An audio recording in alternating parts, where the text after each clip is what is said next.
আগামী নির্বাচন সুষ্ঠু ও নিরাপদ করতে বিজিবিকে সব ধরনের ব্যবস্থা নিতে নির্দেশ দিয়েছেন স্বরাষ্ট্র উপদেষ্টা অবসরপ্রাপ্ত লেফটেন্যান্ট জেনারেল জাহাঙ্গীর আলম চৌধুরী।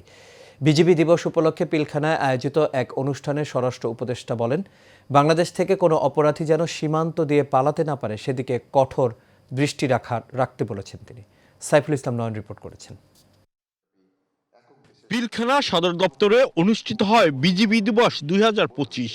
শহীদ শাকিল আহমেদ হলে এ অনুষ্ঠানে প্রধান অতিথি হিসাবে যোগদান স্বরাষ্ট্র উপদেষ্টা অবসরপ্রাপ্ত লেফটেন্যান্ট জেনারেল জাহাঙ্গীর আলম চৌধুরী। অনুষ্ঠানে বিজিবি মহাপরিচালক মেজর জেনারেল আশরাফুজ্জামান সিদ্দিকী বিজিবির বিভিন্ন সাফল্যের কথা তুলে ধরেন। ভবিষ্যতেও স্বরাষ্ট্র মন্ত্রণালয় কর্তৃক অর্পিত যে কোনো দায়িত্ব নিষ্ঠার সাথে সম্পাদনে আমরা প্রতিশ্রুতিবদ্ধ। আসন্ন ত্রয়োদশ জাতীয় সংসদ নির্বাচন সুষ্ঠু, নিরপেক্ষ ও সুচারুরূপে সম্পাদনে বাহিনীর সদস্যদের প্রশিক্ষণ চলমান রয়েছে।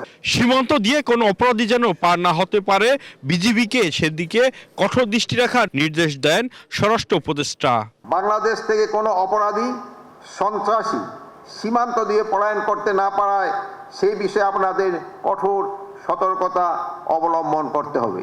সীমান্ত রক্ষায় পবিত্র দায়িত্বের পাশাপাশি দেশের আভ্যন্তরীণ শান্তি শৃঙ্খলা রক্ষায়ও যে কোনো দায়িত্ব সততা, নিষ্ঠা ও পেশাদারিত্বের সাথে পালন করবেন। ফ্যাসিস্টরা নির্বাচনে বাধা দেওয়ার চেষ্টা করবেই, তবে সকলের সহযোগিতায় সুষ্ঠু নির্বাচনের প্রত্যাশা করেন তিনি। ফ্যাসিস্ট যারা আছে তারা তো সবসময় এইটা বাধা দেওয়ার চেষ্টা করবে, কিন্তু আপনাদের সবার সহযোগিতায় যদি থাকে নির্বাচন সুষ্ঠু, শান্তিপূর্ণ এবং উৎসব মুখর হবে এবং সবার কাছে এটা গ্রহণযোগ্য হবে। একই সাথে আগামী নির্বাচন সুষ্ঠু ও শান্তিপূর্ণ করার লক্ষ্যে বিজিবিকে প্রস্তুত থাকার আহ্বান জানান স্বরাষ্ট্র উপদেষ্টা।